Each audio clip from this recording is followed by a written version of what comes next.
দেখো, আজকে যেটা পড়াবো সেটা হচ্ছে ব্যবস্থা জ্ঞাপক বিশ্লেষণ। ব্যবস্থা জ্ঞাপক বিশ্লেষণ বলতে ইংরেজিতে যেটাকে বলা হচ্ছে সিস্টেম অ্যানালিসিস। এই সিস্টেম অ্যানালিসিসের যিনি রাষ্ট্রবিজ্ঞানী, যিনি সবচেয়ে সুন্দরভাবে এটাকে তুলে ধরেছেন, তার নাম হচ্ছে ডেভিড স্টোন। তোমরা সবাই এই নামটা জানো। তো দেখা যাক এই ব্যবস্থা জ্ঞাপক বিশ্লেষণ মডেলের সাহায্যে রাজনীতিকে কিভাবে আলোচনা করা হচ্ছে। ঠিক আছে, প্রথমে দেখো ব্যবস্থা জ্ঞাপক তত্ত্ব যেটা আছে সেটার উদ্ভব কিভাবে হলো, তার জন্ম কিভাবে হয়েছে। জীববিজ্ঞান থেকে সমাজবিজ্ঞানে এসছে। এই জীববিজ্ঞান থেকে সমাজবিজ্ঞানে উঠে আসার যে ধারাবাহিক পর্যায় সেটা আমরা দেখব। প্রথমে কি জীববিজ্ঞান বলতে বায়োলজি যেটাকে বলা হচ্ছে, দেখো জীববিজ্ঞানে ব্যবস্থা জ্ঞাপক তত্ত্বের মূল ধারণাটি নিহিত আছে এবং এই জীববিজ্ঞানের একজন তাত্ত্বিক বা সায়েন্টিস্ট বলতে পারো তুমি, লুডভিগ ভন বার্টেলঅ্যান্ডফি, তিনি জেনারেল সিস্টেম থিওরি নাম নিয়ে আলোচনা শুরু করেন। জেনারেল সিস্টেম থিওরি বা সাধারণ ব্যবস্থা তত্ত্ব। এই জেনারেল সিস্টেম থিওরি নিয়ে যখন তিনি আলোচনা শুরু করেন, এই জেনারেল সিস্টেম থিওরিতে আলোচনা করতে গিয়ে তিনি কি করছেন যে প্রতিটি প্রাণীদেহকে পারস্পরিক প্রতিক্রিয়ায় আবদ্ধ উপাদানের সমন্বয় হিসেবে দেখা হচ্ছে। মানে মানুষের শরীরকে একটা সিস্টেম হিসেবে দেখছে এবং প্রত্যেকটা মানুষের শরীরে কি হচ্ছে, পারস্পরিক প্রতিক্রিয়ায় আবদ্ধ। মানে আমাদের শরীরে অনেকগুলো উপাদান আছে, দেখো এখানে উপাদানের কথা বলছে, কিছু উপাদান আছে, এই উপাদানের সমন্বয়ে গঠিত আছে, উপাদানের সমন্বয়ে গঠিত। এই উপাদানগুলি কিনা তো আমাদের শরীরের মধ্যে প্রত্যেকটা উপাদান প্রত্যেকটার সাথে পারস্পরিক ক্রিয়া প্রতিক্রিয়ায় আছে। এই ধারণাটাকে তিনি সর্বপ্রথম জীববিজ্ঞানে ব্যবহার করলেন। জীববিজ্ঞানের পরে এটা নৃতত্ত্বে প্রবেশ করছে, মানে এবার তোমার জীববিজ্ঞান থেকে সমাজবিজ্ঞানে ঢুকে যাচ্ছে নৃতত্ত্ব। তো নৃতত্ত্বতে ব্যবস্থার ধারণাটি সরাসরি রাষ্ট্রবিজ্ঞানে না এসে প্রথমে নৃতত্ত্বে প্রবেশ করে। নৃতত্ত্ব বলতে ইতিহাসেরই একটা অংশ এই সাবজেক্টটা। মোটামুটি 1922 সালে ম্যালানুস্কি এবং র্যাডক্লিফ ব্রাউন এই দুজন এই ধারণাটাকে তোমার হচ্ছে নৃতত্ত্বের আলোচনায় প্রয়োগ করে। তারপরের যে স্টেপ সেটা হচ্ছে সমাজতত্ত্বের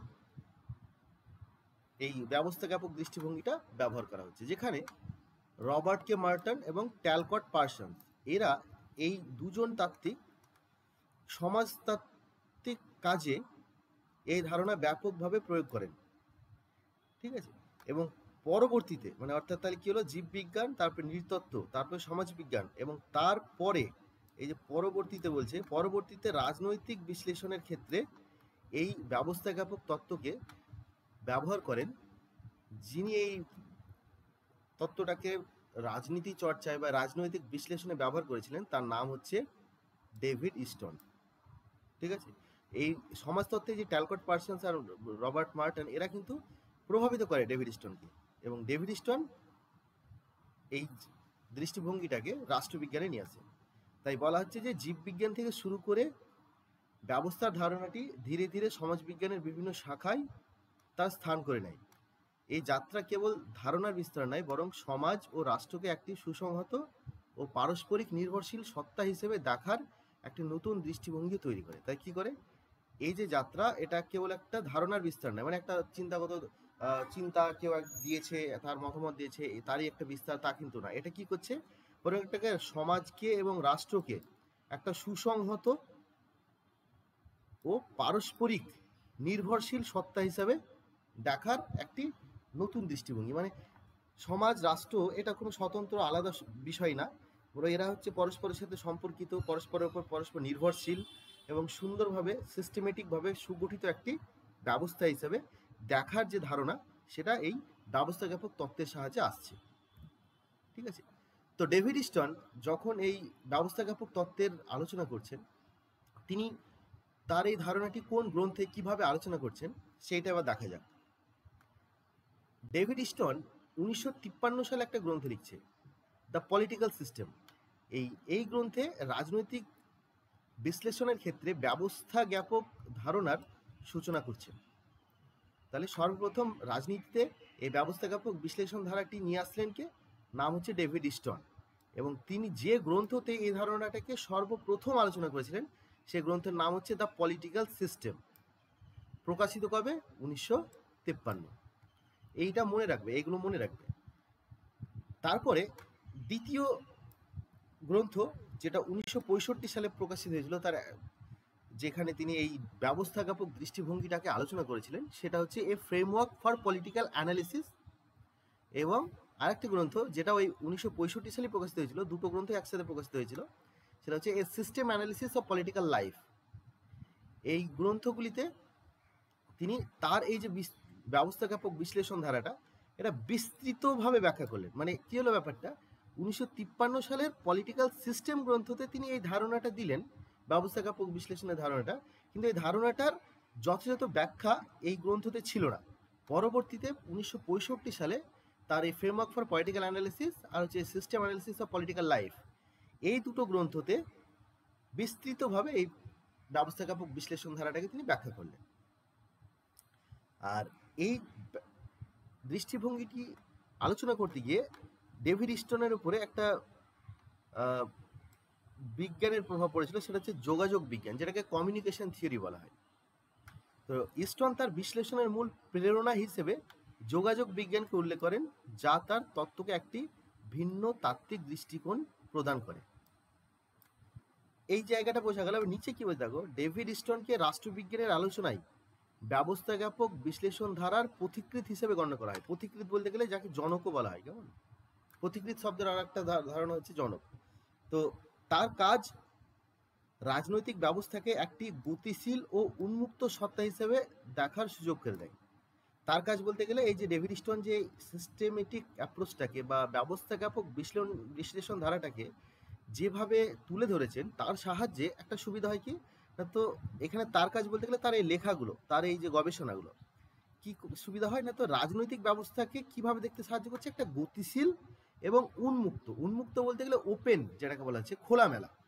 আর গতিশীল বলতে গেলে এটা কোনো একটা জায়গায় থেমে থাকছে না, প্রতিনিয়ত পাল্টাতে থাকছে এবং গতি বজায় রেখে চলছে। পৃথিবী যেমন প্রতিনিয়ত তার নিজস্ব কক্ষপথে ঘুরছে, সেরকম বলছে যে পলিটিক্যাল সিস্টেমও তার গতি বজায় রেখেছে। এবং এই গতি বজায় রাখার ক্ষেত্রে কার দ্বারা প্রভাবিত হয় না, তো পরিবেশের দ্বারা। এবং পরিবেশ যাকে যেভাবে প্রভাবিত করে, সে প্রভাবের সাথে নিজেকে খাপ খাইয়ে নেওয়ার জন্য নিজের পরিবর্তন নিয়ে আসে এবং টিকে থাকে। দেখো কি বলছে, যা পরিবেশের সাথে অবিচ্ছিন্ন আদান প্রদানের মাধ্যমে নিজের অস্তিত্ব বজায় রাখে। বুঝতে পারছো ব্যাপারটা? মানে উন্মুক্ত যদি না হতো তাহলে কিন্তু পরিবেশের প্রভাব রাজনৈতিক ব্যবস্থার মধ্যে ঢুকতো না। যদি একটা আমি বন্ধ কোনো ঘর, চারদিকে সবকিছু, ঘরের জানলা দরজা সবকিছু বন্ধ করে দিয়েছি, তাহলে কিন্তু সেই ঘরে সহজে বাতাস ঢুকবে না। তাই বাইরে যে ঠান্ডা বাতাসের প্রভাব ঘরে পড়বে না। কিন্তু যদি সেটা ওপেন হয়, ঘরটা খোলামেলা হয়, তাহলে তার প্রভাবটা ঘরের মধ্যেও যাবে। তাই ঘরের তাপমাত্রার তারতম্য ঘটবে। তুমি দেখা যাচ্ছে ঘরে এসি চালিয়ে দিয়েছো কিন্তু ঘর খুলে রেখেছো, তাহলে কি হবে? এসি যে পরিমাণ ঘরকে ঠান্ডা করবে, তার থেকে বাইরের যে গরম হাওয়া সে আরো বেশি গরম করে দেবে। ফলে বাইরের পরিবেশের প্রভাবে তোমার ঘরের যে ভেতরের পরিবেশটা পরিবর্তন হচ্ছে। তাই কারণ কি? কারণ ঘরটা ওপেন আছে, খোলা আছে, উন্মুক্ত আছে। তাই সেম একইভাবে ডেভিড স্টোন বলছে রাজনৈতিক ব্যবস্থা হচ্ছে একটা এরকম খোলামেলা ব্যাপার, যেটা উন্মুক্ত ব্যাপার। যে পরিবেশে অবস্থান করে সেই পরিবেশ ওকে প্রভাবিত করে, এবং ওই যে রাজনৈতিক ব্যবস্থা সে নিচে পরিবেশকেও প্রভাবিত করতে পারে। মানে এটা দুমুখী কাজ হয়, পরিবেশের দ্বারা সে নিজে প্রভাবিত হয়, আবার এই রাজনৈতিক ব্যবস্থা পরিবেশকে প্রভাবিত করতে পারে। এর মাধ্যমে, এই আদান প্রদানের মাধ্যমে, মানে পরিবেশ থেকে কিছু নেয়, পরিবেশকে আবার কিছু দেয়, এই আদান প্রদানের মাধ্যমেই সে তার নিজের অস্তিত্বকে বজায় রাখে। এটা হচ্ছে ডেভিড স্টোনের কৃতিত্ব। তিনি এই সুন্দরভাবে রাজনৈতিক ব্যবস্থাকে আমাদের সামনে তুলে ধরেছেন। এবার ব্যবস্থাপক বিশ্লেষণ ধারার যদি কিছু বৈশিষ্ট্য দেখা যায়, তাহলে কি না, তো এখানে একটা বিজ্ঞানসম্মত আলোচনা হয়। কি হয়? বিজ্ঞানসম্মত আলোচনা, যেখানে ডেটা কালেকশন, ডেটা অ্যানালিসিস আর হচ্ছে রিপোর্টিং, এই যেটা তোমার হচ্ছে ডেটার উপর ভিত্তি করে এদের কাজ চলে। আর এই যে ব্যবস্থাপক বিশ্লেষণটা, এটা বিজ্ঞানসম্মত কেন বলছি? কেন দেখো বলছি যে এই দৃষ্টিভঙ্গি রাষ্ট্রবিজ্ঞানের আলোচনাকে অন্যান্য সামাজিক অন্যান্য সামাজিক ও প্রাকৃতিক বিজ্ঞানের মতো আরও বিজ্ঞানসম্মত করতে সাহায্য করে। ব্যবস্থাপক বিশ্লেষণ ধারা অনেকটা বিজ্ঞান ভিত্তিক করতে সাহায্য করে রাজনীতিকে, সেই জন্য এটাকে বলা হচ্ছে বিজ্ঞানসম্মত আলোচনা। দ্বিতীয়ত হচ্ছে বিশ্লেষণাত্মক কাঠামো, মানে ইস্টোর একটি বিশ্লেষণাত্মক কাঠামো বা তত্ত্বের প্রয়োজনীয়তা তুলে ধরেছেন, যা একটি প্রতীকের মতো বাস্তববাদী রাজনৈতিক ব্যবস্থার বিশ্লেষণে সাহায্য করবে। এখানে এই যে কাঠামোটা যেটা তিনি তুলে ধরছেন, এখানে কিন্তু কোনো কাল্পনিক ব্যবস্থা বা কাল্পনিক রাজনৈতিক ব্যবস্থার তুলনা তিনি করছেন না।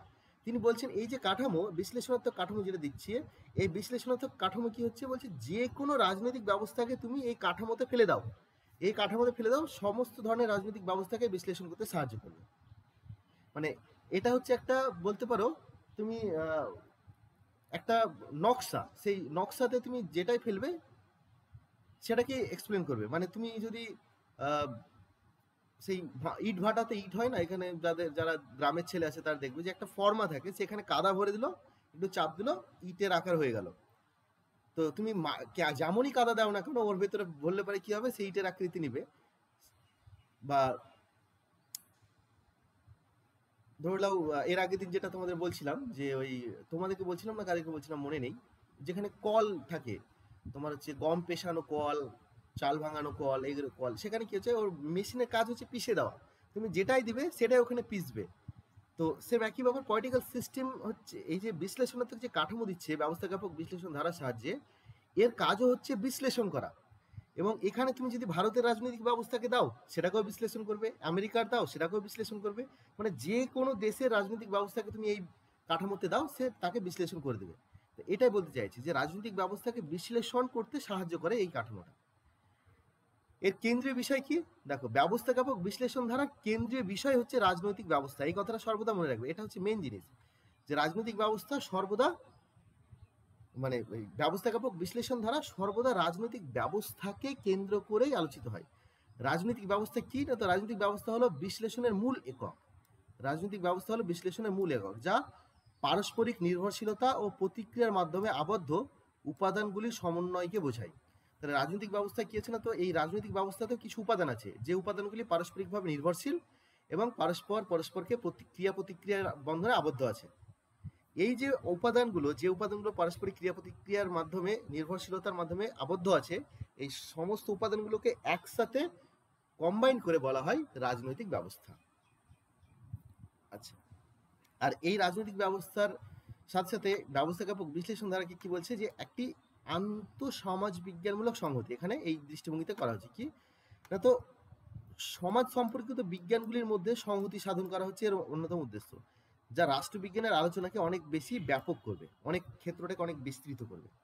তাই এই বৈশিষ্ট্যগুলি ব্যাপক বিশ্লেষণকে একটি শক্তিশালী সরঞ্জাম হিসেবে প্রতিষ্ঠা করে, যা রাজনৈতিক প্রক্রিয়াগুলির গভীরে প্রবেশ করতে সাহায্য করে। মানে কি বলতো, এই সমস্ত উপাদান যেহেতু আছে এখানে, তাই রাজনৈতিক প্রক্রিয়া কিভাবে চলে তার গভীরে প্রবেশ করে তাদের জটিলতা বুঝতে আমাদেরকে সাহায্য করে।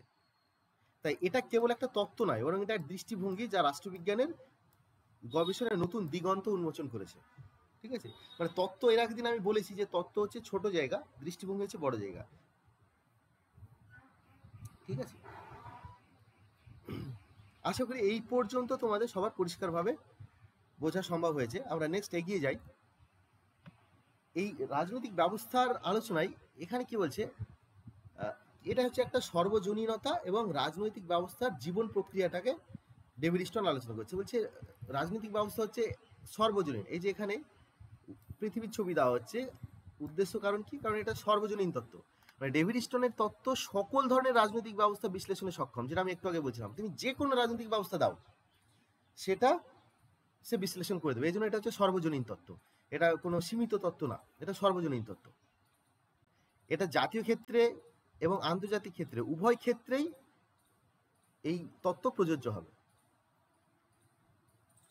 তারপরে কি, বিভিন্ন চাপ ও সমস্যার মধ্যেও কিভাবে রাজনৈতিক ব্যবস্থা তার অস্তিত্ব বজায় রাখে তা পর্যালোচনা করা এই দৃষ্টিভঙ্গির প্রধান লক্ষ্য। মানে রাজনৈতিক ব্যবস্থা আছে, রাজনৈতিক ব্যবস্থা খুব স্মুথলি চলবে সর্বদা তা তো না, তার সামনে বিভিন্ন রকমের প্রেসার আসবে। তো সেই প্রেসারটাকে কিভাবে হ্যান্ডেল করে এবং কিভাবে নিজের অস্তিত্ব বজায় রাখে, এই ব্যাপারে এই ব্যবস্থাপক বিশ্লেষণ ধারণায় আলোচনা করা হয়েছে। আর আরেকটা ব্যাপার হচ্ছে এটা একটা আচরণ ভিত্তিক ব্যবস্থা, মানে রাজনৈতিক জীবনকে এক ধরনের আচরণ ভিত্তিক ব্যবস্থা হিসেবে দেখা হয় যা পরিবেশের প্রভাবের সাথে মোকাবিলা করে। শেষে কি বলে দেখো, ইস্টন তার অভিজ্ঞতাবাদী তত্ত্বকে একটি সর্বজনীন বা সাধারণ ব্যবস্থাজ্ঞাপক তত্ত্ব হিসেবে অভিহিত করছেন। তার মতে রাজনৈতিক ব্যবস্থার মূল কাজ হলো, এটা মনে রাখবে, রাজনৈতিক ব্যবস্থার মূল কাজ কি, কর্তৃত্ব সম্পন্ন উপায়ে সমাজের জন্য মূল্য বরাদ্দ করা, যা এর স্থায়িত্ব বজায় রাখতে সাহায্য করে। মানে কি বলতো, এখানে এগুলো আবার পরে আসবে। তো একটি রাজনৈতিক ব্যবস্থা যতক্ষণ পর্যন্ত কর্তৃত্ব সম্পন্ন উপায়ে সামাজিক মূল্যকে সঠিকভাবে বরাদ্দ করতে পারবে, সকলের মধ্যে বন্টন করতে পারবে, ততদিন পর্যন্ত তার অস্তিত্ব থাকবে, তার অস্তিত্বে কোনো রকমের সমস্যা আসবে না। এটা ডেভিড স্টোন বলছে। এগুলো আস্তে আস্তে আমরা আলোচনা করবো, এগুলো আরো ডিটেল আছে, ঠিক আছে। তাই কি বলছে, এটি একটি গতিশীল বিশ্লেষণ ধারা যা পরিবর্তন এবং স্থিতিশীলতার মধ্যে সম্পর্ককে বোঝায়, ঠিক আছে। চলো নেক্সট কি হচ্ছে, রাজনৈতিক ব্যবস্থার সংজ্ঞা। যদি রাজনৈতিক ব্যবস্থার সংজ্ঞা এবং এর মূল্য বরাদ্দর ব্যাপারটা, যেটা আমরা একটু আগে বললাম যে কর্তৃত্ব সম্পন্ন মূল্য বরাদ্দ, এই ব্যাপারটা কি সেটা কি বলছে দেখো। কর্তৃত্ব সম্পন্ন মূল্য বরাদ্দ হচ্ছে রাজনৈতিক ব্যবস্থা হলো এমন এক সেট অফ ইন্টারাকশন, মানে হচ্ছে একটি মিথস্ক্রিয়ার সমষ্টি, যার মাধ্যমে সমাজের জন্য কর্তৃত্ব সম্পন্ন মূল্য বরাদ্দ করা হয়। এই কথাটা মনে রাখবে, এটা পরীক্ষাতে আসার মতো কোশ্চেন, ঠিক আছে। এইটা পরীক্ষাতে আসার মতো কোশ্চেন, এটা এইটা তোমরা খাতে নোট ডাউন করে রাখো, এটা পরীক্ষাতে আসার মতো কোশ্চেন যে মূল্যের রাজনীতিকে মূল্যের কর্তৃত্ব সম্পন্ন বরাদ্দ বলে কে অভিহিত করেছেন, উত্তর হবে ডেভিড স্টোন, ঠিক আছে। এটা মাথায় রাখবে, এই কোশ্চেনে আসার মতো কোশ্চেন। তারপর কি বলছে, এই সিদ্ধান্ত বাধ্যতামূলকভাবে প্রযোজ্য হবে। যে স্যার কোশ্চেনটা একবার বলেন। কোশ্চেনটা হচ্ছে যে রাজনীতিকে কর্তৃত্ব সম্পন্ন মূল্যের বরাদ্দ বলে কে ব্যাখ্যা করেছেন, বা আর এই কর্তৃত্ব সম্পন্ন বরাদ্দ যে কনসেপ্টটা, এটা আবার ঘুরিয়েও লেখা হয় যে কি না, তো সামাজিক মূল্যের কর্তৃত্ব সম্পন্ন বরাদ্দ, এটাও লেখা হয়। তার মানে তোমাদের কাছে একটা কি কি ওয়ার্ড থাকা দরকার, সেই কি ওয়ার্ডটা কি না, তো হচ্ছে কর্তৃত্বমূলক বরাদ্দ। কিসের বরাদ্দ না, তো মূল্যের বরাদ্দ। সে মূল্যটাকে আগে দেখ পরে দেখ, যাই হোক না কেন, যেখানেই বলা হবে যে মূল্যের কর্তৃত্বমূলক বরাদ্দ বা কর্তৃত্ব সম্পন্ন মূল্যের বরাদ্দ, যাই বলুক না কেন, মনে রাখবে এটা ডেভিড স্টোন। এরকম কথা একমাত্র ডেভিড স্টোনই বলেছে যে কর্তৃত্ব সম্পন্ন বরাদ্দ যদি সঠিকভাবে হয় তাহলেই রাজনৈতিক ব্যবস্থা টিকে থাকতে পারবে। এবং রাজনৈতিক ব্যবস্থার প্রধান কাজ এটা প্রধান কাজ, ও দ্রব্যের বা মূল্যের কর্তৃত্ব সম্পন্ন বরাদ্দ করবে, ঠিক আছে। এটা হচ্ছে প্রধান কাজ। এবং এই যে সিদ্ধান্ত যখন নিল, কর্তৃত্ব সম্পন্ন সিদ্ধান্ত নিল, এটা কর্তৃত্ব সম্পন্ন কেন, কারণ হচ্ছে ওর সিদ্ধান্তটা বাধ্যতামূলক, ওকে মানতে, ও যখন রাজনৈতিক ব্যবস্থা যখন সিদ্ধান্ত নিল, সেই সিদ্ধান্তটা জনগণ মানতে বাধ্য হবে, ঠিক আছে।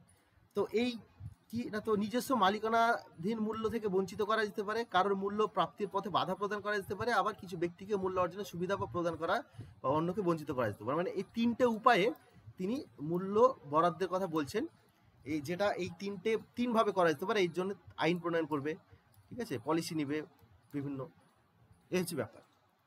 এবার দেখো মূল্য বলতে কি জিনিস, এখানে আমি বারবার বলছি মূল্য মূল্য মূল্য মূল্য, এই যে মূল্যটাকে আমি সার্কেল করে ঘিরলাম, মূল্য বলতে কি জিনিস বোঝাচ্ছে ডেভিড স্টোন।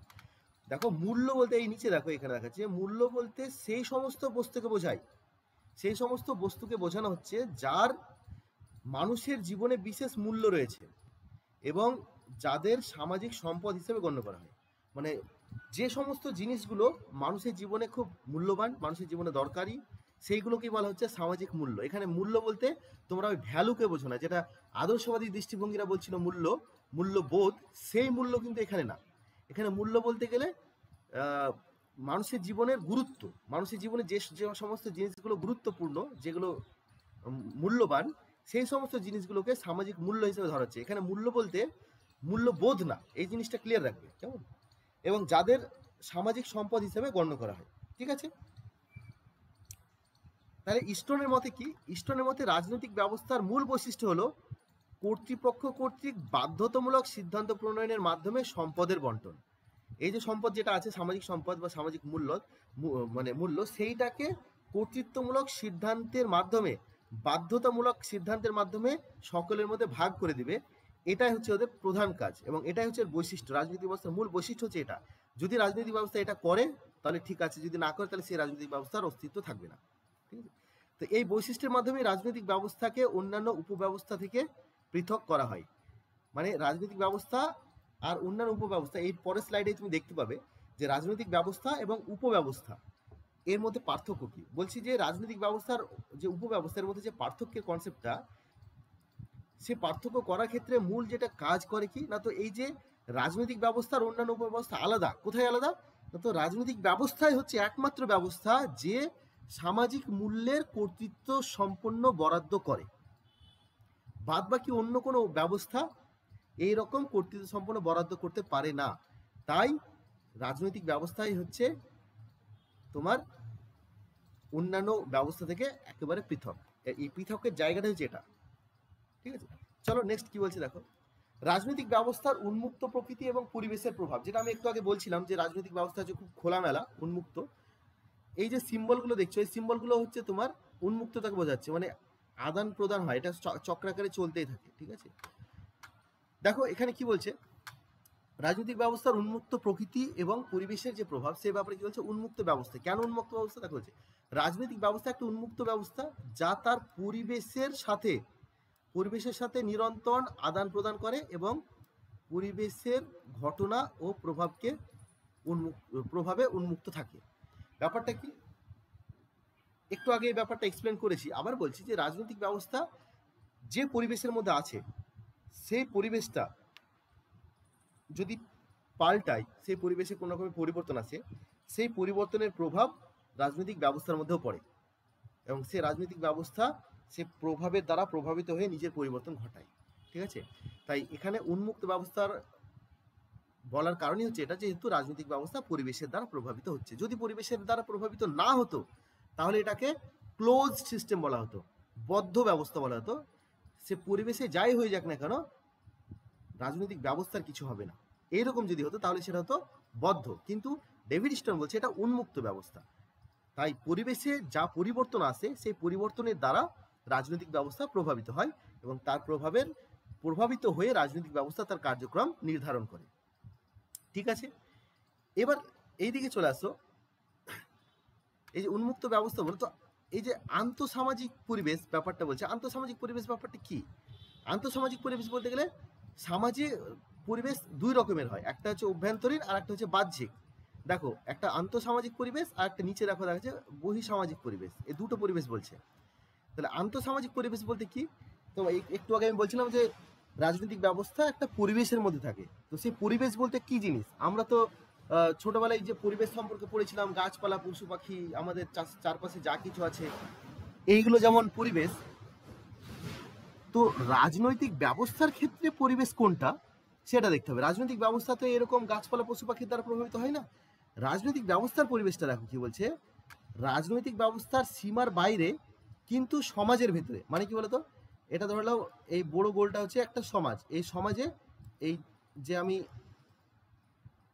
মিডিলে যেটা করলাম, এই যে চার কোণা, এটা হচ্ছে রাজনৈতিক ব্যবস্থা। এখানে অন্য অন্য এই যে ডট ডট গুলো দেখতে পাচ্ছ, এগুলো হচ্ছে অন্যান্য সব ছোট ছোট ব্যবস্থা। তো রাজনৈতিক ব্যবস্থা কি না, তো সমাজের মধ্যে একটা ব্যবস্থা, আর এই সমাজের মধ্যে ব্যবস্থা শুধু রাজনৈতিক ব্যবস্থা আছে তা না, অন্যান্য কিছু ব্যবস্থা আছে যেগুলো সমাজের মধ্যে কিন্তু রাজনৈতিক সমাজের বাইরে, রাজনৈতিক ব্যবস্থার বাইরে। ব্যাপারটা বোঝা গেল, সমাজের মধ্যে কিন্তু রাজনৈতিক ব্যবস্থার বাইরে। এইরকম যেগুলো আছে সেইগুলোকে বলা হয় উপব্যবস্থা। যেমন আর এইগুলোই হচ্ছে সেই সমাজের পরিবেশ। দেখো রাজনৈতিক ব্যবস্থার সীমার বাইরে কিন্তু সমাজের ভিতরে অবস্থিত অন্যান্য সামাজিক উপব্যবস্থা, সেগুলোকে বলা হয় পরিবেশ বা অভ্যন্তরীণ পরিবেশ। এটা অন্তঃসামাজিক পরিবেশের অবলিকে তোমরা এখানে লিখে রাখতে পারো অভ্যন্তরীণ পরিবেশ। ঠিক আছে, এখানে বাংলা লেখা অসুবিধা, আচ্ছা তোমরা এখানে লিখে নিও। ঠিক আছে, তোমরা খাতায় লিখে নাও, অভ্যন্তরীণ পরিবেশে তুমি এটাকে বলতে পারো। ঠিক আছে, অভ্যন্তরীণ পরিবেশ বলতে এই রাজনৈতিক ব্যবস্থা যে পরিবেশের মধ্যে আছে সেই পরিবেশের অর্থনৈতিক ও সাংস্কৃতিক যে উপব্যবস্থাগুলো আছে সেইগুলো হচ্ছে এর তোমার হচ্ছে অভ্যন্তরীণ সমাজ। আর বহিঃসমাজ পরিবেশ কি বা বাহ্যিক সমাজ কি, তো আন্তর্জাতিক সমাজ, আন্তর্জাতিক অর্থনৈতিক সাংস্কৃতিক ও ব্যবস্থা অন্তর্ভুক্ত আছে এর মধ্যে। মানে এই যে এটা সমাজ, এবার এই যে বড় সমাজটা যেটা আমরা করেছি সেটাও দেখা যাচ্ছে পুরো পৃথিবী, এইটা ধরলাম বড় যে গোলটা করছি আমি আবার, এটা হলো পুরো পৃথিবী। পুরো পৃথিবীর মধ্যে এই আমাদের এই একটা সমাজ আছে, এরকম অনেকগুলো সমাজ আছে। এই প্রত্যেকটা সমাজের মধ্যে কি থাকবে, একটা করে পলিটিক্যাল সিস্টেম থাকবে, একটা করে পলিটিক্যাল সিস্টেম থাকবে, ঠিক আছে। তাই এই যে বৃহত্তর সমাজ, এই বৃহত্তর সমাজে আবার ইকোনমিক স্ট্রাকচার থাকবে, যেমন ওয়ার্ল্ড ব্যাংক আছে, IMF আছে, ওয়ার্ল্ড ট্রেড অর্গানাইজেশন আছে, তারপর রাজনৈতিক প্রতিষ্ঠান থাকবে, যেমন ধরলাম ইউনাইটেড নেশনস আছে। এগুলো হচ্ছে বাহ্যিক পরিবেশ। এই বাহ্যিক পরিবেশের দ্বারাও কিন্তু রাজনৈতিক ব্যবস্থা প্রভাবিত হয়। তাই পরিবেশ দুই রকমের, একটা আন্তঃসামাজিক যেটাকে অভ্যন্তরীণ পরিবেশ বলা হয়, আর একটা হচ্ছে বহিঃসামাজিক যেটাকে বলা হয় বাহ্যিক পরিবেশ। তো এই হচ্ছে দুই ধরনের পরিবেশ। এবার এই যে আমি বললাম যে রাজনৈতিক পরিবেশ মানে বা রাজনৈতিক ব্যবস্থা আর অন্যান্য উপব্যবস্থা, এর মধ্যে যে পার্থক্য, সে পার্থক্য করার জন্য ডেভিড স্টোন একটা ধারণা দিয়েছে। সেই ধারণাটা হচ্ছে গণ্ডির ধারণা। কিসের ধারণা? গণ্ডির ধারণা। গণ্ডির ধারণা বা বাউন্ডারি, এটাকে ইংরেজিতে বলা হয় বাউন্ডারি ধারণা। মানে ডেভিড স্টোন বলতে চাইছে যে এই যে ব্যবস্থা ব্যাপক বিশ্লেষণের ক্ষেত্রে আমি যে রাজনৈতিক ব্যবস্থাকে আলাদা করছি এবং অন্যান্য যে উপব্যবস্থাকে আলাদা করছি, এই উপব্যবস্থাগুলোকে আলাদা করার জন্য যে ধারণাটা দরকার সেটা হচ্ছে বাউন্ডারি ধারণা, সেটা হচ্ছে গণ্ডির ধারণা, ঠিক আছে। এই গণ্ডির ধারণা কোনো একটা ভৌগোলিক উপাদান না, কিন্তু ভৌগোলিক ধারণা না যে ভূগোল এখানে আমি কই গো মাউস কোথায়, এই ভূগোল এখানে যে আমি এখানে এটা ধরো এটা একটা জায়গা, এটাকে আমি ভৌগোলিকভাবে এইটুকু ভাগ করে দিলাম, আমি এরকম 4 কোণা করে দিলাম, 4 ভাগে ভাগ করে দিলাম, এরকম কোনো ধারণা না। কি বলছে, এটি একটি বিশ্লেষণাত্মক ধারণা যা বিভিন্ন উপব্যবস্থাকে আলাদা করতে এবং তাদের মধ্যে আদান প্রদান বোঝাতে সাহায্য করে। মানে এটা একটা বিশ্লেষণাত্মক, যে কিছু কিছু এটা একটা ধারণাগত, মানে তুমি এটা জমিতে যেমন আমরা আলাদা আলাদা করি, সেপারেট করি, গন্ডি দাগ কাটি, ওরকম দাগ কাটা এখানে বাস্তবে তুমি দাগ কাটতে পারবে না, দাগ দেখতে পাবে না। এটা হচ্ছে একটা ধারণাগত পার্থক্য, যে ধারণাগত দিক থেকে রাজনৈতিক ব্যবস্থা যেহেতু কর্তৃত্বমূলক বন্টন করে মূল্যের, সেই জন্য ও আলাদা। আর অন্যান্য উপাদান যেগুলো আছে, উপব্যবস্থা যেগুলো আছে, তারা যেহেতু রাজনৈতিক ব্যবস্থার মতো কর্তৃত্বমূলক বন্টন করে না, তাই তারা আলাদা। এই যে দুটোকে আলাদা করার জন্য যে ধারণাটা দরকার, সেই ধারণাটাকে তিনি বলছেন গণ্ডি। আশা করি ব্যাপারটা বুঝতে পেরেছো। তাহলে এখান থেকে কি বোঝা যাচ্ছে, যে এটা একটা উন্মুক্ত ব্যবস্থা এবং অন্যান্য উপব্যবস্থা থেকে রাজনৈতিক ব্যবস্থা একটু স্বতন্ত্র আছে। স্বতন্ত্র থাকা সত্ত্বেও সে প্রত্যেকের দ্বারা প্রভাবিত হয়, প্রত্যেকের দ্বারা প্রভাবিত হয়। তাহলে এই জায়গা থেকে কি কি বলছে দেখো, ডেভিড স্টোন এই জন্য এই সমস্ত জায়গা থেকে বলছেন যে রাজনৈতিক ব্যবস্থা হচ্ছে একটা প্রাণবন্ত ব্যবস্থা। প্রাণবন্ত মানে হচ্ছে লিভিং, মানে বেঁচে আছে। মানুষ যেমন বেঁচে আছে, হ্যাঁ, মানুষকে ঠান্ডা লাগলে পরে মানুষ গরম পোশাক পরে, গরম লাগলে পরে এসি চালায়, ফ্যান চালায়, হাওয়া খায়, বা গাছের নিচে একটু আরাম নেয়, ক্লান্ত হয়ে গেলে পরে বসে। এই যে প্রভাব, মানুষ যেমন বেঁচে আছে তার মধ্যে যে পরিবর্তন আছে, সময়ের সাথে সাথে পরিবর্তন হয়। মানুষকে যেমন গরম লাগলে, যেমন এই যে বলছি না যে সে এসি চালাচ্ছে বা ফ্যান চালাচ্ছে, ঠান্ডা লাগলে পরে গরম পোশাক পরছে, এগুলো কি এ হচ্ছে সাড়া প্রদান করছে, মানে রেসপন্ড করছে। তাই রাজনৈতিক ব্যবস্থাও হচ্ছে এই সমস্ত গুণের অধিকারী। ডেভিড স্টোন বলছে রাজনৈতিক ব্যবস্থা হচ্ছে প্রাণবন্ত, মানে হচ্ছে জীবন্ত, যেটাকে আর একটা কথা বলে জীবন্ত, বেঁচে আছে একটা জিনিস। আবার কি প্রতিবেদনশীল মানে হচ্ছে ও সাড়া প্রদান করতে পারে। মানে মানুষকে পিঁপড়ে কামড়ালো, মানুষ কি করে যে পিঁপড়ে কামড়াচ্ছে বলে সেই জায়গাটা একটু চুলকে নেয়। সে মশায় কামড়ালো, মশা মারছে, সাড়া দিচ্ছে। সেরকম এই যে বাহ্যিক পরিবেশের দ্বারা মানুষের শরীরে যেমন প্রভাব পড়ে, তার প্রভাবে যেমন মানুষ সাড়া দিতে পারে, রাজনৈতিক ব্যবস্থাও তেমন সাড়া দিতে পারে। তাই এটা হচ্ছে রেসপন্ডিং, ইংরেজিতে বলা হয় রেসপন্ডিং বা প্রতিবেদনশীল বা সাড়া প্রদানকারী। আর 3 নম্বর হচ্ছে স্বনিয়ন্ত্রণকারী, মানে সেলফ রেগুলেটিং। এই 3টে বৈশিষ্ট্য খুব মনে রাখবে খুব ভালোভাবে। ডেভিড স্টোনের রাজনৈতিক ব্যবস্থাকে এই 3টে শব্দ দ্বারা খুব বর্ণনা করছেন, যে এটা হচ্ছে প্রাণবন্ত, প্রতিবেদনশীল এবং স্বনিয়ন্ত্রণকারী। মানে নিজেকে নিয়ন্ত্রণ করতে পারে। মানুষ যেমন নিজে ভুল করার পরে ভুল থেকে শিক্ষা গ্রহণ করে সেই ভুল থেকে আবার শুধরে আসে। আর যারা শুধরায় না তারা তো কি আর বলা যাবে, তাদের কথা বাদ দাও। কিন্তু বেশিরভাগ মানুষই কোনো কিছু ভুল করলে সে ভুল থেকে আবার শুধরে নেয়, নিজেকে নিজে নিয়ন্ত্রণ করতে পারে। তাই রাজনৈতিক ব্যবস্থাও এই সমস্ত গুণের অধিকারী। রাজনৈতিক ব্যবস্থাও যদি কোনো কারণে ভুল করে ফেলে, তো সে সেই ভুলটাকে সংশোধন করার জন্য বিভিন্ন স্টেপ আবার গ্রহণ করে। এই হচ্ছে ব্যাপার। তাই রাজনৈতিক ব্যবস্থা স্বনিয়ন্ত্রণকারী, নিজেকে নিয়ন্ত্রণ করতে পারে, ঠিক আছে, এই বলে তিনি বর্ণনা করছেন। আর এই কি বলছে, এর পরিবেশের সঙ্গে মানিয়ে নেওয়ার ক্ষমতা আছে। মানে মানুষ যেমন অভিযোজন করতে পারে, যে পরিবেশে যাবে সেই পরিবেশের সাথে খাপ খাইয়ে নিতে পারে, তো সেরকম এই রাজনৈতিক ব্যবস্থাও পরিবেশের সাথে খাপ খাইয়ে নেওয়ার একটা ক্ষমতা রাখে এবং চাপের সাথে সামঞ্জস্য রক্ষা করে নিজের অস্তিত্ব বজায় রাখার ক্ষমতা আছে। আর এই ক্ষমতাটা আছে বলেই রাজনৈতিক ব্যবস্থা গতিশীল। বুঝতে পেরেছ? যদি সে চাপের সাথে মানিয়ে নিতে না পারতো, সামঞ্জস্য বজায় রেখে নিজের অস্তিত্ব টিকিয়ে রাখতে না পারতো, তাহলে সে হারিয়ে যেত, সে আর লিভিং হতো না, প্রতিবেদনশীল হতো না, স্বনিয়ন্ত্রণকারীও হতো না, এবং তার গতিও থাকতো না। তাই ডেভিড স্টোন এই সমস্তগুলো খুব সুন্দরভাবে বলছে যে একটা ব্যবস্থা কিভাবে কাজ করে, তার গুণগত মান কি করতে পারে, সবকিছু এখানে এভাবে বলছে। চলো নেক্সট কি বলছে, রাজনৈতিক ব্যবস্থার যে স্থায়িত্ব, রাজনৈতিক ব্যবস্থার যে স্থায়িত্বের কথা আমরা বারবার বলছি, এই স্থায়িত্ব কিভাবে হবে না, তো ইনপুট এবং আউটপুট কাঠামোর মাধ্যমে হবে। তো সেই ইনপুট আউটপুট ব্যাপারটা এবার আমরা একে একে দেখি। তো প্রথমে ইনপুটটাকে দেখি, স্থায়িত্ব এবং ইনপুটটাকে দেখ কি বলছে। ইনপুট কাঠামোতে কি থাকে না, তো পরিবেশ থেকে আগত ডিমান্ড বা দাবি এবং ব্যবস্থার প্রতি সমর্থন, এই দুটো জিনিস নিয়ে ইনপুট গঠিত। ইনপুট কাঠামোতে কটা জিনিস থাকে? দুটো জিনিস মনে রাখো। ইনপুট কাঠামোতে কটা থাকে? দুটো জিনিস থাকে, দাবি থাকে আর সমর্থন থাকে। ঠিক আছে, দাবি বলতে কি জিনিস বোঝায়? দাবি হচ্ছে কর্তৃপক্ষের কাছে পেশ করা, দাবি কার কাছে পেশ করা হয়? কর্তৃপক্ষের কাছে পেশ করা হয়। কি না, তো নির্দিষ্ট বিষয়ে কর্তৃত্ব সম্পন্ন বরাদ্দ গ্রহণ করে, মানে আমাকে কিছু দাও, আমার জন্য এই জিনিস বরাদ্দ করো, এই ধরনের দাবিটাই হচ্ছে তোমার হচ্ছে রাজনৈতিক ব্যবস্থার কাছে জনগণের পেশ করা দাবি। এটা হচ্ছে ডিমান্ড, যেটা আমরা কর্তৃপক্ষের কাছে চাই, যার কাছে কর্তৃত্ব আছে, যে কর্তৃত্ব সম্পূর্ণ বরাদ্দ করার অধিকারী, তার কাছে আমরা দাবি করি। আর সমর্থনটা কি? সমর্থনটাও কিন্তু আমরা জনগণই দিই। এই কথাটা মাথায় রাখবে। এতদিন পর্যন্ত অনেক জায়গায় একটা ভুল কনসেপ্ট ছিল যে সমর্থনটা হচ্ছে রাজনৈতিক দল দিবে, স্বার্থগোষ্ঠী দিবে, এরকম সমর্থন দিবে। এটা কিন্তু ভুল কনসেপ্ট। সমর্থনটাও কে দিবে? যে দাবি করছে সেই সমর্থন দিবে। মানে সমাজের যে মানুষ যারা দাবি করছে, সেই সমাজের মানুষই কিন্তু সমর্থন দিবে। কিভাবে সমর্থন দিবে? মানে জনগণের আনুগত্য। এখানে বলছে জনগণের আনুগত্য। জনগণের আনুগত্যকেই সমর্থন বলছে। কি এর মধ্যে আছে? আনুগত্যের মধ্যে কি আছে না, তো কর প্রদান করা, সরকারকে ট্যাক্স দেওয়া।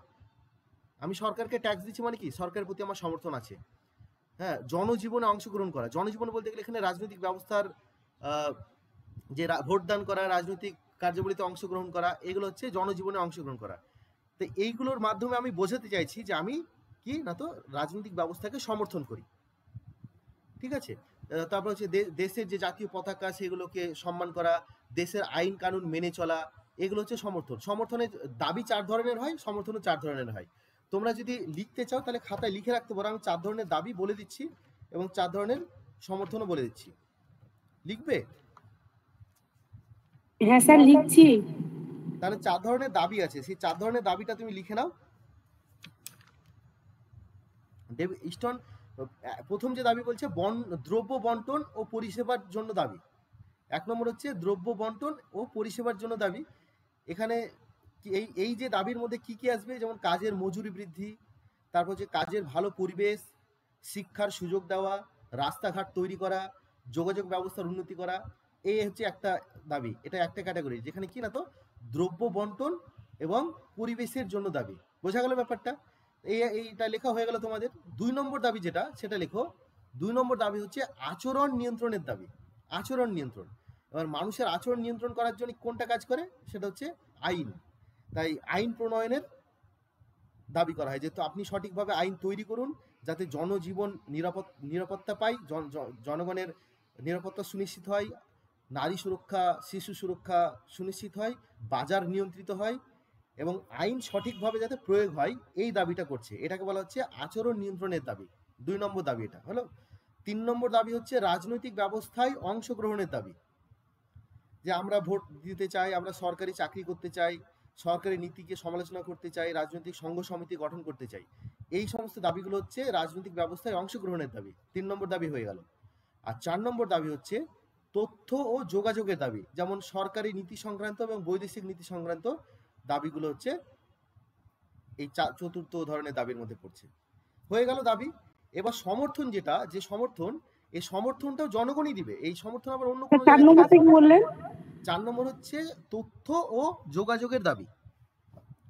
এবার ঠিক আছে, এই যে দাবি, এই দাবিটা যারা দিল তাদের কাছ থেকেই কিন্তু আবার সমর্থন আসবে। সমর্থনটা তাদেরকে কি দিতে হবে? দেখো, 1 নম্বর সমর্থন হচ্ছে বস্তুগত সমর্থন।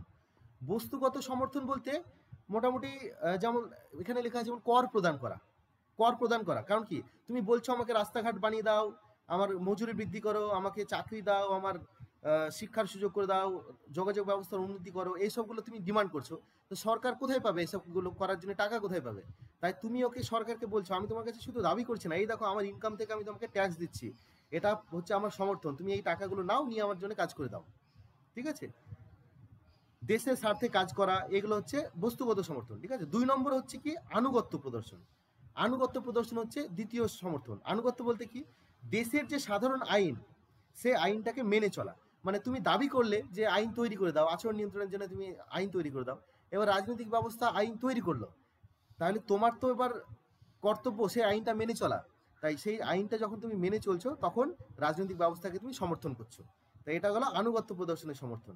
3 নম্বর হচ্ছে অংশগ্রহণমূলক সমর্থন। অংশগ্রহণমূলক সমর্থন বলতে কি, না তো তুমি যখন দাবি করলে যে আমি ভোট ভোট অধিকার চাই, সরকারি চাকরি চাই, সংঘ গঠন করতে চাই, সমিতি গঠন করতে চাই, এই যে দাবিটা তুমি যখন করলে, তখন এবার নির্বাচন যখন হবে, সেই নির্বাচনে তোমাকে ভোট দিতে যেতে হবে।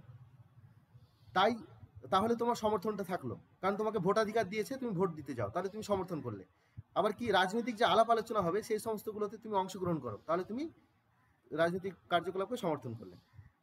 আর 4 নম্বর হচ্ছে সরকারি যে যোগাযোগের উপর নজর দেওয়া। মানে সরকারি কর্তৃপক্ষ এবং সরকারি কর্তৃপক্ষ তাদেরকে সম্মান করা, তারা ঠিকঠাক কাজ করছে কিনা তার তদারকি করা, এবং দেশীয় যে সমস্ত প্রতীক আছে, যেমন ধরো প্রতীক বলতে গেলে অনেক কিছুই, যেমন আমাদের national flag, national anthem, national emblem, এইগুলোকে আমরা সম্মান প্রদর্শন করি, এইগুলো হচ্ছে আমাদের সমর্থন।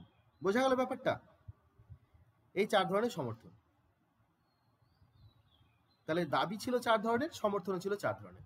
তোমরা খাতায় লিখে নিয়েছো। এবার দেখো, এবার বলি, এবার বলছে এই যে দাবি আর সমর্থন, এর ওপর কি হয়, অনেক সময় স্থায়িত্ব নির্ভর করে রাজনৈতিক ব্যবস্থা। কি, রাজনৈতিক ব্যবস্থার স্থায়িত্ব বজায় থাকে যতক্ষণ মূল্যের কর্তৃত্ব সম্পন্ন বরাদ্দ সম্ভব হয়। তাই পরিবর্তনশীল পরিবেশের সঙ্গে মানিয়ে নিয়েও ব্যবস্থা তার পরিচিতি বজায় রাখে। তাহলে কি, এই যে দাবিগুলো আসলো, এই দাবিগুলো তো পুরোটাই দেখো, যে সমস্ত দাবিগুলো আসছে, এই দাবিগুলো হচ্ছে একটা সামাজিক মূল্য, এগুলো হচ্ছে সব মানুষের জীবনে প্রয়োজনীয়।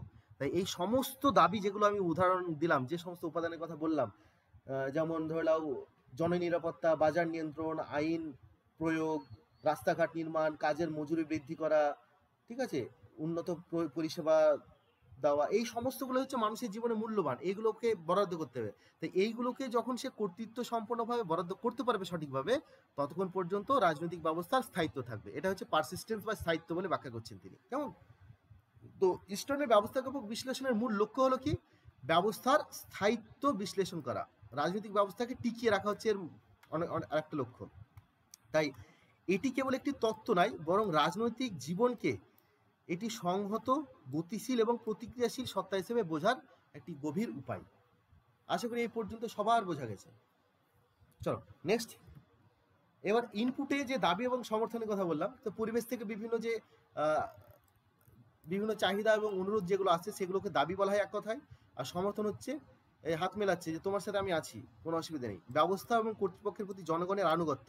ঠিক আছে, আর রূপান্তর প্রক্রিয়াটা কি, না তো ইনপুট যখন আমি দিচ্ছি, সেই ইনপুটটাকে প্রসেস করার জন্য যে কাজ করে, সেটা হচ্ছে রূপান্তর প্রক্রিয়া, যেখানে দাবি ও সমর্থনকে সিদ্ধান্তে প্রক্রিয়া করা হয়। মানে দেখাচ্ছি একটু পরেই। তো ইস্টার্ন রাজনৈতিক ব্যবস্থাকে একটি ইনপুট আউটপুট মেকানিজম হিসেবে দেখেছেন। এটা মনে রাখবে, কি রাজনৈতিক ব্যবস্থা কি, না তো ইনপুট আউটপুট মেকানিজম, এটা ভালো করে মনে রাখবে। ঠিক আছে, পরিবেশ থেকে আসা দাবি ও সমর্থন হলো ইনপুট হিসাবে তোমার হচ্ছে রাজনৈতিক ব্যবস্থার ভেতরে প্রবেশ করে। আমি স্টেপ বাই স্টেপ প্রত্যেকটা পড়াচ্ছি। তাহলে দাবি পর্যন্ত আমরা আসলাম, মানে ইনপুট পর্যন্ত আমরা আসলাম। পরিবেশ থেকে যে দাবি এবং সমর্থন আসছে, দুটো মিলিয়ে কম্বাইন্ড রূপ হচ্ছে ইনপুট, এবং এই ইনপুটটা যখন আসছে, তখন সেটা রাজনৈতিক ব্যবস্থার ভেতরে প্রবেশ করছে। এবার ইনপুট থেকে, ইনপুটের পরবর্তী স্টেপ কি, তো রূপান্তর প্রক্রিয়া। যখন এই রূপান্তর প্রক্রিয়া হচ্ছে কি, একটা এই ধর হলো পলিটিক্যাল সিস্টেম, পলিটিক্যাল সিস্টেমের মধ্যে ইনপুট গেল, হ্যাঁ, এখানে ডিমান্ড আর হচ্ছে সাপোর্ট, এই দুটো মিলিয়ে যখন তোমার হচ্ছে ইনপুট হিসেবে পলিটিক্যাল সিস্টেমের কাছে গেলো, এখানে রূপান্তর, এখানে প্রসেসিং হলো, প্রসেসিং হওয়ার পরে এখানে আউটপুট বেরিয়ে আসলো, এটা হচ্ছে আউটপুট। ঠিক আছে, আউটপুট। এইটা হচ্ছে ডেভিড স্টোনের সিস্টেম থিওরির মূল কথা। তো এই যে রূপান্তর প্রক্রিয়াটা মানে হচ্ছে কি, ডিমান্ড অ্যান্ড সাপোর্ট হিসাবে ইনপুট যখন এই পলিটিক্যাল সিস্টেমের মধ্যে ঢুকে গেল, এইখানে গিয়ে তারা প্রসেস করে, এই প্রসেসটাকে বলা হয় রূপান্তর প্রক্রিয়া। মানে এই যে বুঝতে পারছো আশা করি। চলো নেক্সট দেখো, এবার আউটপুটটা কি আছে? আউটপুটকে এক কথায় যদি তুমি বলা হয় যে আউটপুট কি জিনিস, তো বলবে যে কর্তৃপক্ষের সিদ্ধান্ত। আউটপুট হচ্ছে কর্তৃপক্ষের সিদ্ধান্ত, ঠিক আছে? আউটপুট আর অন্য কিচ্ছু না, কর্তৃপক্ষের সিদ্ধান্ত। কর্তৃপক্ষ যা সিদ্ধান্ত নেয় সেটা হচ্ছে আউটপুট। মানে এখানে পলিটিক্যাল সিস্টেমের কাছে যে ডিমান্ড অ্যান্ড সাপোর্ট গেল, এরা প্রসেস করলো, প্রসেস করে এখানে যে কর্তৃপক্ষ যারা বসে আছে তারা যে সিদ্ধান্তটা নিল সেটাই হচ্ছে আউটপুট। এই সিদ্ধান্ত কি কি হতে পারে? দেখো, এক হচ্ছে নীতি প্রণয়ন, কর্তৃপক্ষ প্রশাসনিক সিদ্ধান্ত নিল, নীতি প্রণয়ন করলো। আর কি করতে পারে? মূল্য বরাদ্দ, মানে সিদ্ধান্তের মাধ্যমে মূল্য বরাদ্দ করা যেতে পারে, মানে বিভিন্ন বিভিন্ন ধরনের সামাজিক প্রকল্প, বাংলার বাড়ি প্রকল্প থেকে শুরু করে, আয়ুষ্মান ভারত থেকে শুরু করে, যে লক্ষ্মীর ভাণ্ডার থেকে শুরু করে যে কোনো প্রকল্প, এগুলো হচ্ছে মূল্য বরাদ্দ। তার হচ্ছে কি না, তো বাধ্যতামূলক। এই যে কর্তৃপক্ষের সিদ্ধান্ত, আউটপুটের প্রকৃতি এটা, আউটপুটের প্রকৃতি কি কি? এটা নীতি প্রণয়ন হতে পারে, মূল্য বরাদ্দ হতে পারে, আবার এই সিদ্ধান্তটা হচ্ছে বাধ্যতামূলক, মানে গৃহীত সিদ্ধান্ত সবার জন্য বাধ্যতামূলক, এটা সবাইকে মানতে হবে, এর বাইরে কোনো কথা নেই, ঠিক আছে? এটা হচ্ছে আউটপুট। আউটপুট মানে হচ্ছে বিভিন্ন আইনি সিদ্ধান্ত। দেখো কি বলছে, কর্তৃপক্ষ যে সমস্ত, এই দেখো এখানে বলছে, কর্তৃপক্ষ যে সমস্ত সিদ্ধান্ত ও নীতি গ্রহণ করে ইস্টন সেগুলিকে আউটপুট বলছেন। এই সিদ্ধান্তগুলির মাধ্যমেই মূল্য বরাদ্দ করা হয়। বোঝা গেল তাহলে যে আউটপুট মানে হচ্ছে যে সিদ্ধান্তগুলো নিচ্ছে তোমার রাজনৈতিক ব্যবস্থা, সেইটাকেই আউটপুট বলা হয়, আর এই সিদ্ধান্তের মাধ্যমে মূল্যের কর্তৃত্ব সম্পন্ন বরাদ্দ সম্পন্ন হয়। নেক্সট কি, এবার এখানে একটা আসছে ফিডব্যাক লুপ। ইনপুট আউটপুটের ব্যাপারটা ছিল, কিন্তু আমরা যখন বললাম যে এটা চক্রাকারে চলে, এই দেখো চক্রাকার প্রক্রিয়া, এই চক্রাকারে চলার জন্য যে জিনিসটা সবচেয়ে বেশি গুরুত্বপূর্ণ সেটা হচ্ছে ফিডব্যাক লুপ। ডেভিড স্টোনের ফিডব্যাক লুপের কথা বলছে যে ফিডব্যাক লুপ হচ্ছে স্থায়িত্বের চাবিকাঠি, মানে রাজনৈতিক ব্যবস্থা যে টিকে থাকবে কিনা সেটার চাবিকাঠি কিনা, তো ফিডব্যাক লুপ। ফিডব্যাক লুপ যদি এফেক্টিভ হয় তাহলে রাজনৈতিক ব্যবস্থা সঠিকভাবে টিকে থাকবে। কিরকম? দেখো কি হলো, কর্তৃপক্ষ যে সিদ্ধান্ত নিল, ঠিক আছে, সিদ্ধান্ত নেওয়ার মানে হচ্ছে কর্তৃপক্ষ কিছু নীতি গ্রহণ করলো, সেই নীতির প্রতিক্রিয়া আসবে। কি আসবে? প্রতিক্রিয়া আসবে। মানে এখানে যে সিম্বলটা দেখছো, কি রাজনৈতিক ব্যবস্থা বুদ্ধি খাটালো, এটা হচ্ছে বুদ্ধির সিম্বল। বুদ্ধি খাটালো, দিমাগের বাতি জ্বললো, তারা নির্দিষ্ট একটা সিদ্ধান্ত নিল। সিদ্ধান্ত যখন আসলো সমাজে, সেই সমাজের সিদ্ধান্ত আসার পরে এই যে এরা মাইক নিয়ে প্রচার করছে যে এই সিদ্ধান্ত ভালো না খারাপ, ঠিক আছে, এখানে একটা প্রতিক্রিয়া দিচ্ছে যে সিদ্ধান্ত ফলাফল সম্পর্কে তথ্য সংগ্রহ, মানে রাজনৈতিক ব্যবস্থা এই তথ্যটা সংগ্রহ করে যে আমি যে সিদ্ধান্ত দিলাম, এই সিদ্ধান্ত জনগণ কিভাবে নিয়েছে, এটা ভালো হিসাবে নিয়েছে না খারাপ হিসেবে নিয়েছে, ঠিক আছে। এই যে প্রতিক্রিয়া, এই প্রতিক্রিয়াটা পুনরায় দাবির সৃষ্টি করে। পুনরায় কি করে? দাবির সৃষ্টি করে। প্রতিক্রিয়া থেকে নতুন দাবির জন্ম হয়, আর এই নতুন দাবিকে আবার পুনরায় কি করে, তোমার হচ্ছে সিদ্ধান্তে রূপান্তরিত করা হয়। এইভাবে এটা চক্রাকারে চলতেই থাকে, চক্রাকারে চলতেই থাকে, চক্রাকারে চলতেই থাকে, ঠিক আছে। এই চক্রাকারে চলাটাকে বলা হয় ফিডব্যাক লুপ, আর এই ফিডব্যাক লুপটাই হচ্ছে রাজনৈতিক ব্যবস্থা টিকে থাকার মূল চাবিকাঠি।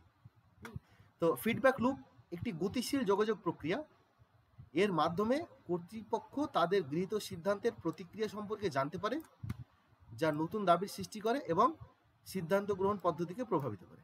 বোঝা গেল? এবার হচ্ছে রাজনৈতিক ব্যবস্থার ক্ষেত্রে চাপ বা চ্যালেঞ্জ।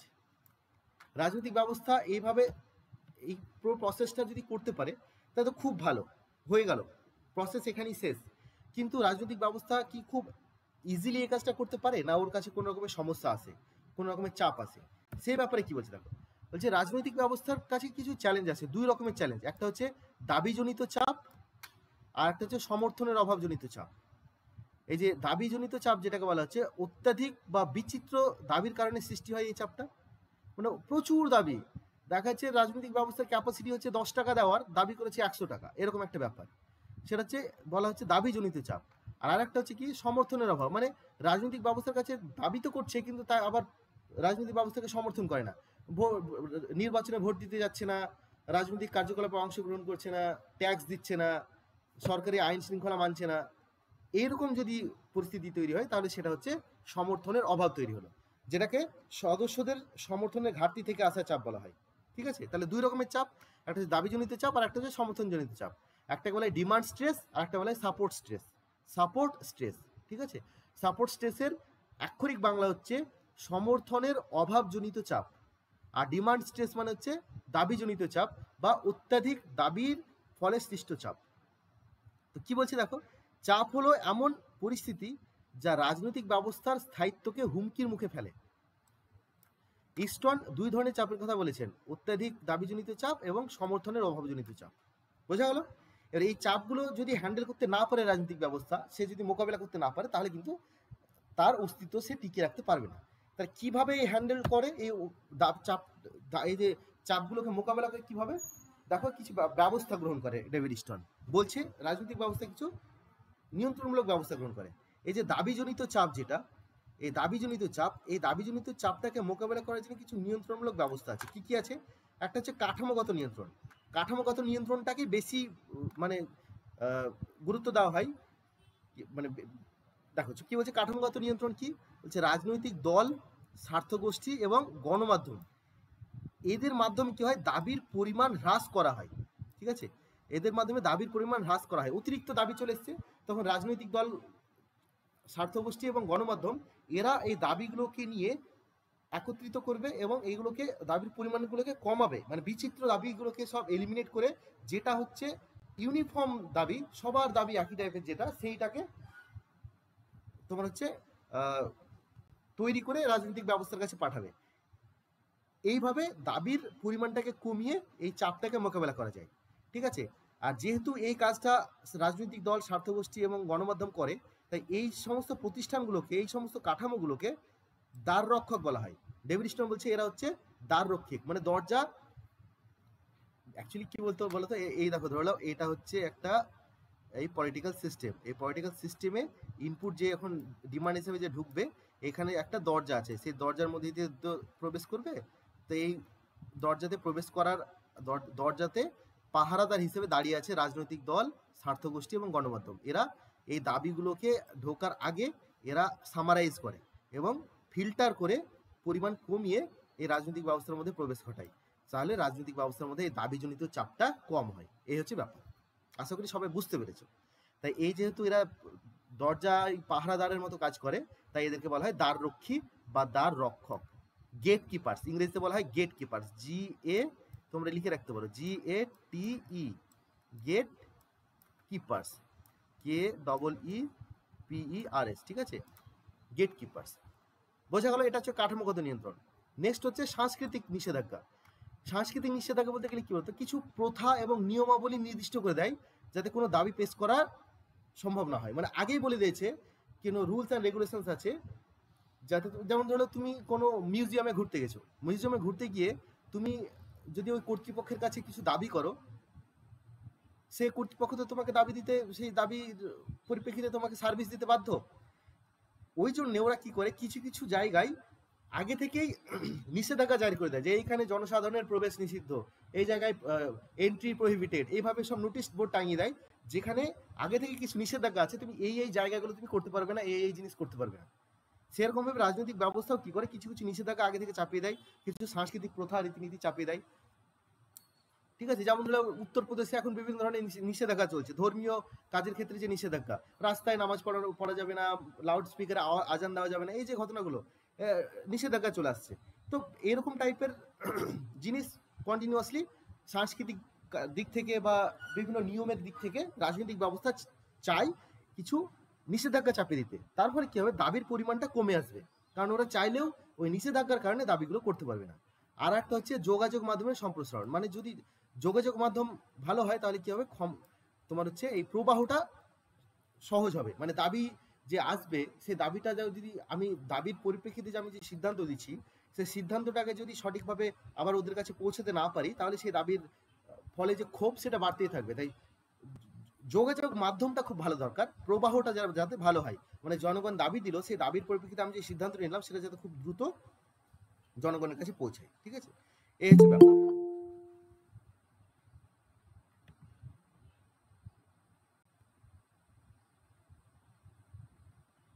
কিছু করার নেই, আমি জয়েন করতে পারবো না, কেউ একজন জয়েন করতে চাইছে। যাই হোক, আর একটা হচ্ছে সমর্থনের অভাবজনিত চাপ।